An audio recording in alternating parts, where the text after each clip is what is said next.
2400M aircraft is going to take these COVID vaccines all the way to the Ascension Islands to vaccinate an entire island.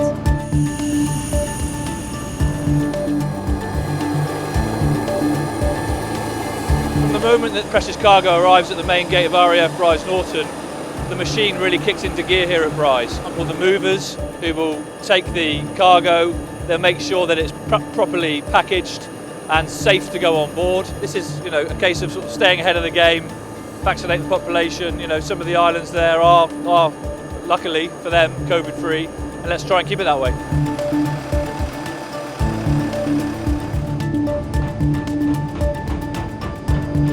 As you can see, it's a very tight squeeze on this aircraft. There's multiple freights on here as well as the COVID vaccine. The Zeneca vaccine has a 72-hour window once it leaves the fridges, but left out any longer, and this Oxford vaccine will expire. We have to strictly temperature control these, and we try and heat the cabin to 18 degrees throughout the flight, and then that helps it maintain within its parameters of 15 to 25 degrees for the vaccine. There's a 72-hour shelf life as well that we work very strictly to. So that's from the point of disembarkation from the production through to the point at which it arrives at its destination. But that's now about to be put to the test as the aircraft faces a maintenance issue. It's not looking too promising for this aircraft today. They went for the reset, but unfortunately one engine just isn't kicking back in like it should be. Which means we have to get off. 24 hours later, the aircraft is back up and running, with 48 hours to spare before the vaccines have to go back into refrigeration. They're just doing the final checks now, so if all goes to plan, we should be leaving in the next 40 minutes. Space is limited, just do the best that you can. Thank you.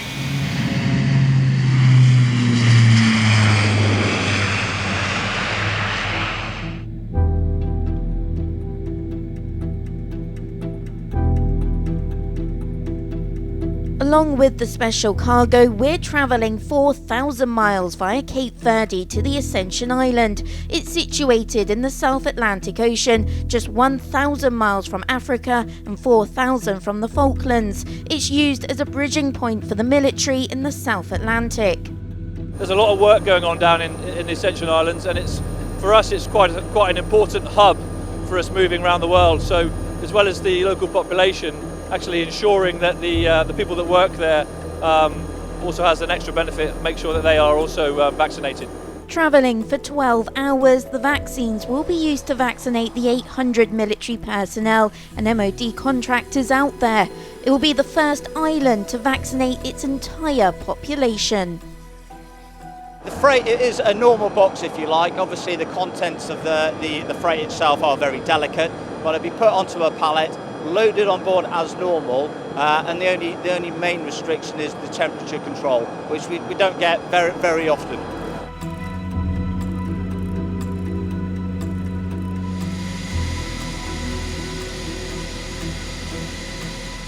We've been on here for about 6 hours now, but we're around 40 minutes from Cape Verde, where we can at least walk around the aircraft a little bit more and stretch our legs. We won't be coming off though because of COVID regulations.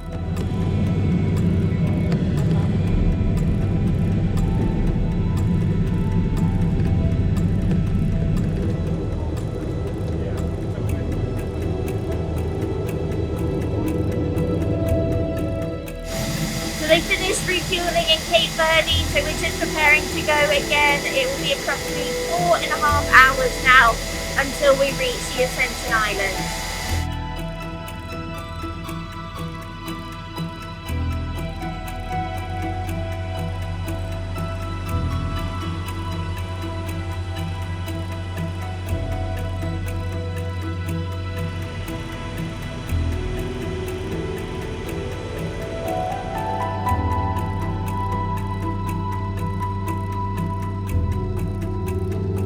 Commencing our descent in about 15-20 minutes time, something like that.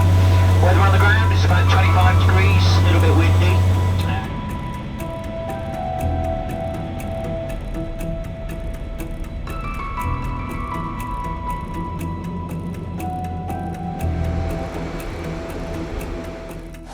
Oxford's AstraZeneca vaccine has now safely arrived in the Ascension Islands, having left UK refrigeration roughly 36 hours ago. It's now going to be taken back into refrigeration and will later be used to vaccinate the many MOD contractors and military personnel stationed out here.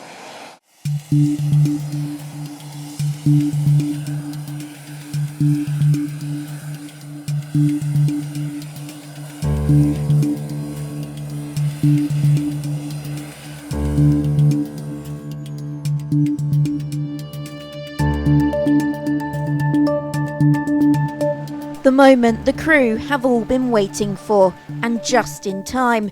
Vaccinations began here the following morning on frontline staff. With enough for 2 doses, all residents here will be vaccinated within a matter of months, a world first for any island. Really delighted last night. It was a combination of a lot of effort over the past few weeks with the logistic side of the team. But yeah, really pleased to see the ramp go down and the vaccine being offloaded here in Ascension. The base is a key strategic asset for the UK and the Atlantic. And the role of the base is to deter military aggression against the UK's South Atlantic overseas territories in order to maintain that UK sovereignty. Having everyone vaccinated on island will give us reassurance here on island that we're keeping everyone safe, and moving forward allows us to continue our operations here in Ascension. On the 22nd of October 1815, the Royal Navy garrisoned the island and named it HMS Ascension, the Navy's only stone frigate. Today, it homes both UK and US military. Kirstie Chambers, Forces News, Ascension Island.